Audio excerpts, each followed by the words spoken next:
Fitaccen ɗan wasan duniyar nan wato Leo Messi zai koma Inter Miami ta ƙasar Amurka. Leo Messi zai koma taka leda a ƙungiyar ƙwallon ƙafa ta Amurka wato Inter Miami bayan ya bar Paris Saint-Germain a kakan nan. Tsohon ɗan wasan Barcelona da kin amincewa da kunshin kwantaragin da Al Hilal da ƙasar Saudiya ke shirin gabatar masa. Yarjejeniyar Miami ta kunshi cewa ɗan wasan zai haɗa kar tallace-tallace ne da kamfanin Adidas da kuma Apple. Messi mai shekara 35 ya lashe kyautar gwarzon ɗan ƙwallon duniya karo na 7 kuma ana sa ran shi ne zai sake lashewa a wannan kakar ta bana bayan da ya ci kofin duniya. Wannan ne karin farko da kyaftin ɗin Argentina zai taka leda a wajen nahiyar Turai. Ya so ya ci gaba da wasa a Turai a ƙarin kaka ɗaya, sai bai samu wani tayi mai tsoka daga sauran ƙungiyoyin nahiyar ba. Wanda zaɓi ya rage masa ko ya koma Inter Miami ta ƙasar Amurka ko kuma da ya koma Al Hilal ta ƙasar Saudiya. An yi ta alakanta shi daga kan cewa zai koma ƙasar Saudiya inda Cristiano Ronaldo ke murza leda a can. Gasar da Karim Benzema zai fara bugawa tare da N'Golo Kante. To sai da Messi ya zaɓi ya buga gasar ƙwallon ƙafa ta ƙasar Amurka a Inter Miami sakamakon salon rayuwa da kuma kwantaragin da ya kunshi manyan kamfanoni bayan ƙwallon ƙafan. Tsohon kyaftin ɗin Argentina yana da gida a Amurka wanda ya bayar da shi haya. Messi ya so ya sake koma Barcelona amma dokar kashe kuɗi daidai da samu wanda ake kira financial fair ba za ta bari ya koma ƙasar Spaniya ba. N'Golo Kante ya koma Al Ittihad da ƙasar Saudiya. N'Golo Kante ya saka hannu akan yarjejeniyar kaka 3 da Al Ittihad da ƙasar Saudiya kamar yadda wata majiya ta sanarwar kamfanin dillancin labarin AFP. Dan ƙwallon tawagar Faransa ya je ƙungiyar ne kwana ɗaya bayan tsohon ɗan wasan Real Madrid wato Karim Benzema ya koma Al Ittihad ɗin.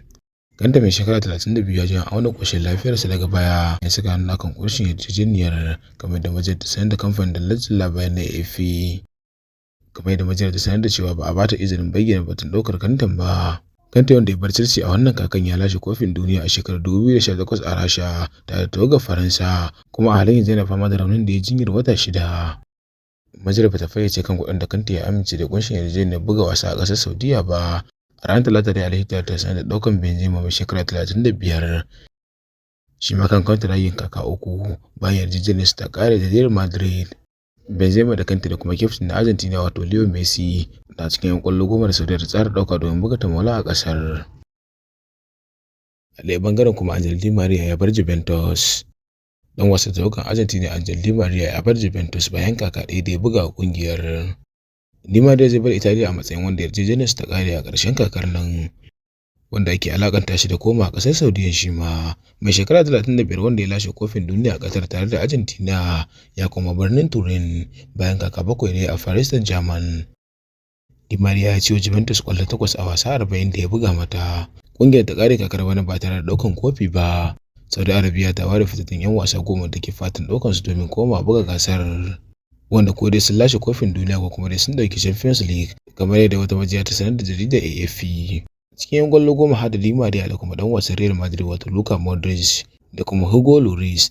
Dukkan 'yan ƙwallon kafan da suke nema na gab da yin ritaya. A ranar Talata ne Karim Benzema ya saka hannu akan yarjejeniyar bugawa Al Ittihad wasa inda zai taka leda a gasar da Cristiano Ronaldo ke bugawa. Ronaldo tsohon ɗan ƙwallon Real Madrid ne kuma ya koma Al Nassr a cikin watan Janairu daga Manchester United bayan kammala gasar kofin duniya a shekarar 2022.